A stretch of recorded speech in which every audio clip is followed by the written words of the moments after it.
Welcome to another 11AD YouTube video. And this one is highlighting an 11AD company commander of mine, Me-101 Puck.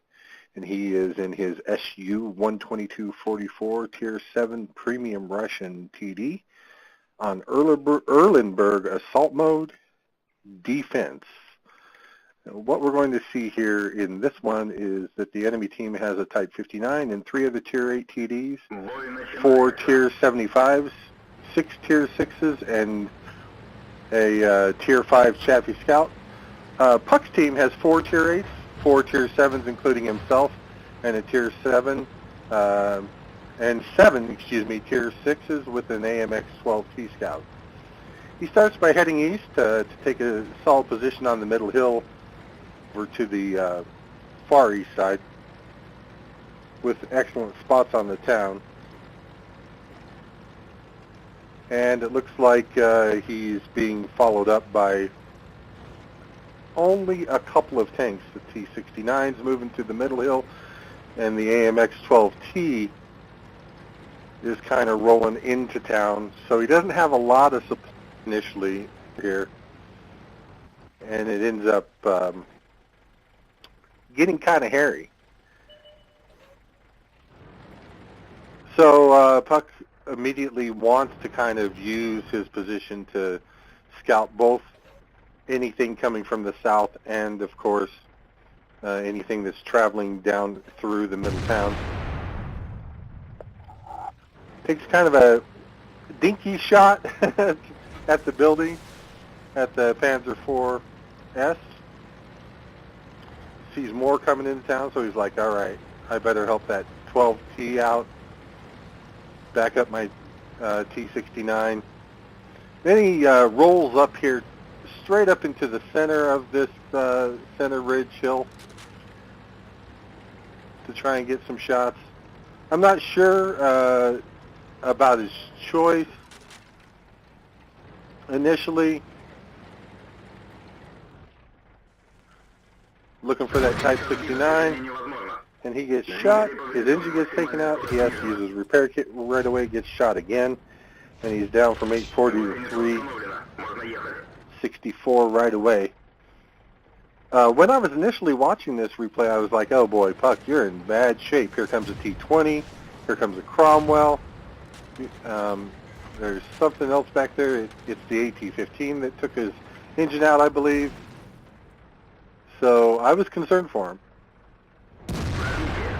But then he tanked very well and took a shot at the T-20 and then took the T-20 out entirely. Cromwell's flamed up. He rolls up and finishes off the Cromwell. And I'm like, okay, excellent. The guy is suddenly in an assault situation here, challenging the Tiger 1. And so he's successfully destroyed a T-20 that was going after him and finished off the Cromwell before the Cromwell had any chance, although the Cromwell was flamed up pretty good, so he really just finished him off. Now Puck rolls down in here into town, knowing he wants to go after that Type 59 and knows that the Tiger's still over there as well. So, one thing about Puck, he's a very aggressive driver. If he has any opportunity in his SU-122-44, he usually moves forward without any delay. Took a healthy shot at that Tiger 1. There's a 3601H over there as well. Don't know where that AT-15 went, but he knows that the T-69's over on the area that he abandoned, so he feels relatively comfortable. He takes a speculative shot at the Type 59.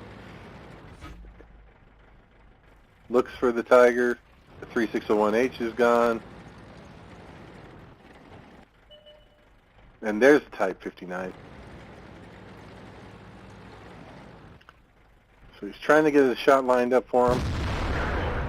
And sure enough, the Type 59 YOLO'd, straight through, giving Puck a chance to blow him up with that ammo rack. Tiger 1 moved across the center bridge and is being handled by that stronger contingency that is over to the west side of the map, the northwest side. So Puck knows that he needs to roll in here. He's got some strong opponents to be concerned with. A Dicker Max, a Ferdinand.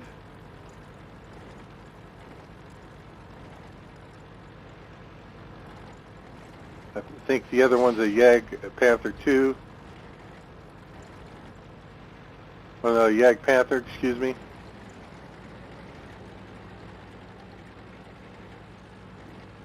And so he's doing the best he can to move into a flanking position. He's got 3 kills. Kind of skipped the Dudon through the center town along the river.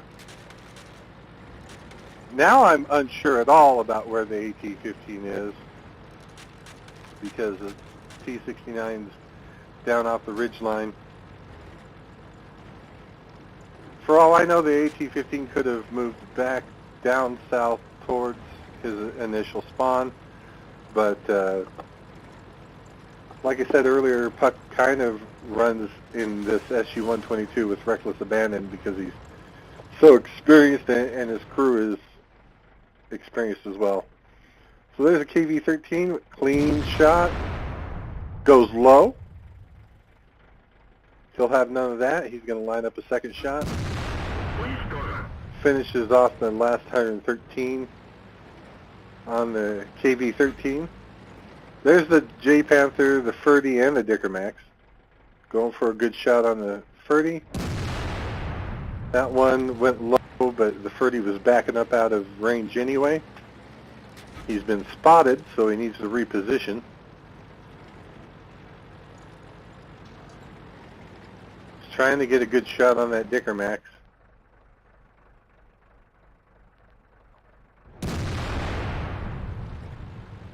That was a speculative shot there. There's a Yag Panther. Finishes his last 97 HP off. There's the Dicker Max. Rolling around. Finishes him off. Ferdy's about to be destroyed.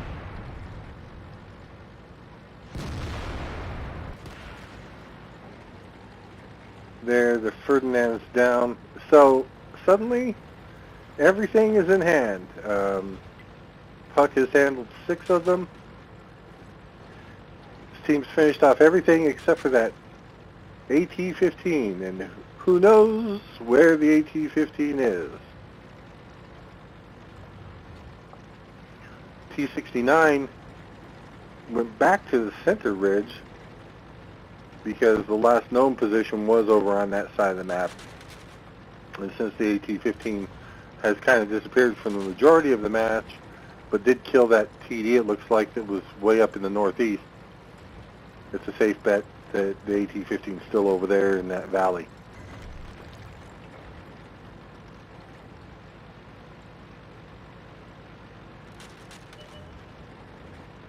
And all of the damage that was done to Puck's tank was done by those 2 initial shots by the AT-15, so it's a good thought here that Puck's going to go up here and try and take revenge on him.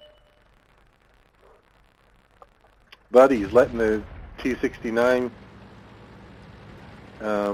engage him enough that he is entirely focused on him.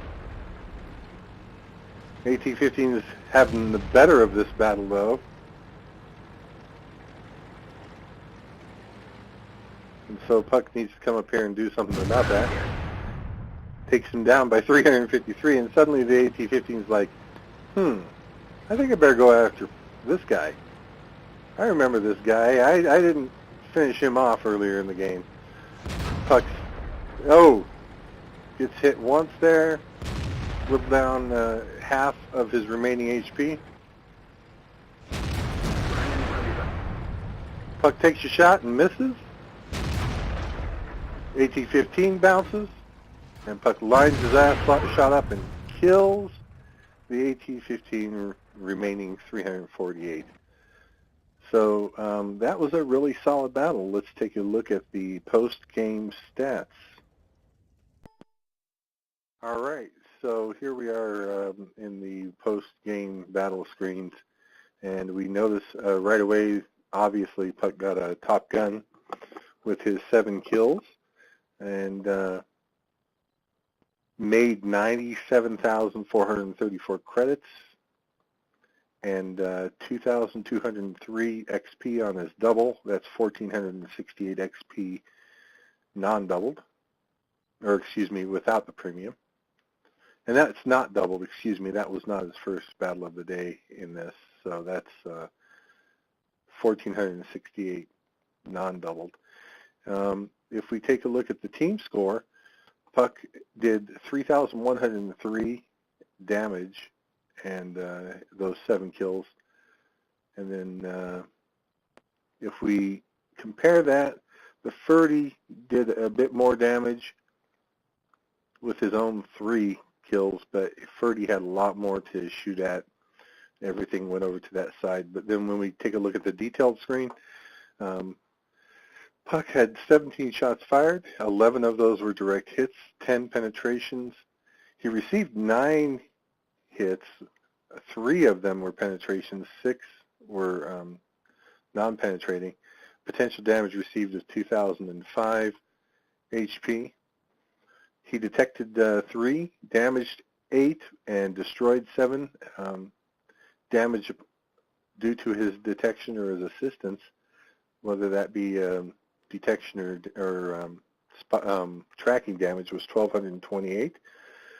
So even after his repairs and replenishments of consumables and ammunition, he brought home 72,674.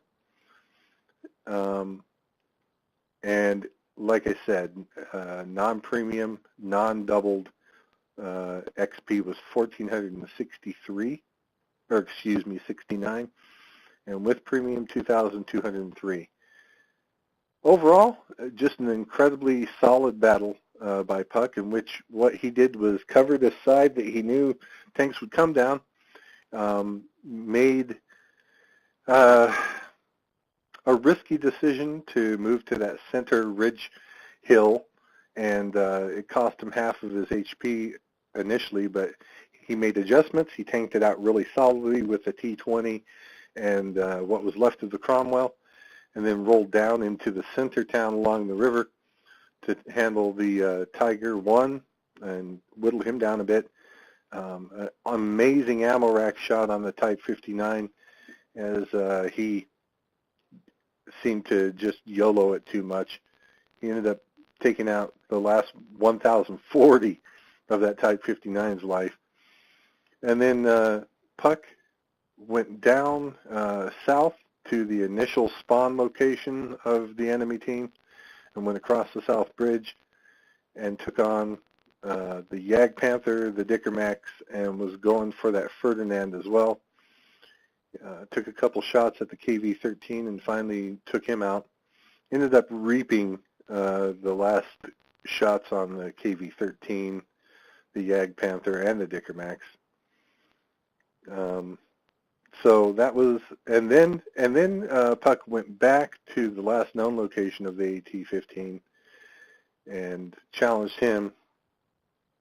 The AT-15 bounced a shot, but then did get one shot off on Puck, bringing his health down by half again. And Puck's better rate of fire and cautious tanking allowed him to collect that 7th and final kill on the AT-15. So, all in all, an outstanding game by Me 101 Puck. I hope you enjoyed this video. If you did, please consider liking it. And if you would, subscribe to 11th Armored's YouTube channel and come back often for more 11AD videos highlighting myself and my clanmates in our epic battles. In the meantime, have fun and happy tanking.